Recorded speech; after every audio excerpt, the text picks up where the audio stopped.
plusieurs aspects au niveau du social media management. D'abord la partie visible, c'est de communiquer avec les communautés, de parler sur Twitter, de parler sur Facebook, sur Tumblr, sur toutes les plateformes sociales. Et puis la partie un peu moins visible, c'est d'analyser les contenus, d'analyser les discussions, le bruit autour des vins de Bordeaux, de le restituer au CIVB, donc le Conseil international des vins de Bordeaux, et puis de faire toute cette analyse, d'avoir toujours un œil sur ce qui se dit, ce qui se fait, pour pouvoir vraiment être proactif par rapport à toute la conversation autour du vin de Bordeaux. Le community management, c'est une partie du social media management.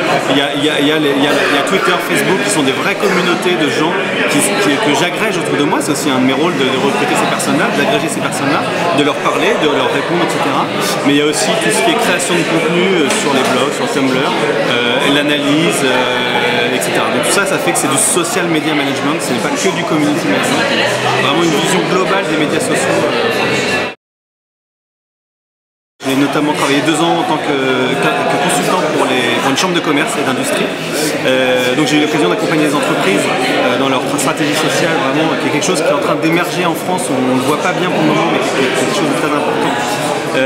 Et puis il y a un an, je me suis lancé en indépendant et j'ai été contacté par l'agence de communication des vins de Bordeaux sur le web, qui m'a proposé cette mission, et ça m'a tout de suite emballé parce que c'est un produit qui a une force culturelle, qui a une force, les gens sont attachés à ce produit, donc c'est vraiment très intéressant de manager les conversations autour de ce produit-là. C'est vraiment intéressant. Creative Feed, qui est la société qui m'emploie et qui est donc prestataire du CIVB, a une branche aux États-Unis qui s'occupe de toute la stratégie US depuis déjà 1 an. Ça fonctionne très très bien, et c'est pour ça que le CIVB leur a demandé de faire la même chose en France, puisqu'ils ont vu les résultats qui étaient impressionnants aux États-Unis. Donc on a mis ça en place depuis 4-5 mois, et j'ai commencé activement le travail depuis 1 mois. Ce qui est sûr, c'est que ce n'est pas des missions qui s'envisagent sur le court terme, ça c'est impossible. C'est des missions sur le long terme, c'est vraiment un changement de mentalité. On ne peut pas prendre une mission comme ça pour 6 mois, même pour 1 an. C'est vraiment un changement de mentalité, un changement d'image, un travail important sur des années et des années. Donc a priori, c'est pour longtemps. On devient du jour au lendemain porte-parole d'une marque, parce que les vins de Bordeaux, c'est vraiment une marque, c'est une marque forte. Et donc il faut être mesuré, il faut être diplomate, il faut pas dire n'importe quoi. Moi, à côté de ça, c'est un produit qui a, comme je disais, un attachement qui est extrêmement important. Il faut l'activer, continuer à le faire grandir. Donc voilà, ça c'est le défi.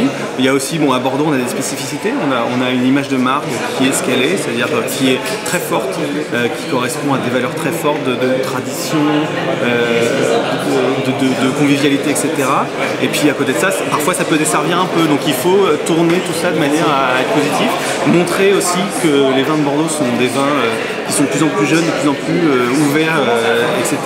Et ce qui n'est pas l'image traditionnelle du vin de Bordeaux. Mais c'est vraiment mon travail, et c'est en ça que c'est un défi passionnant.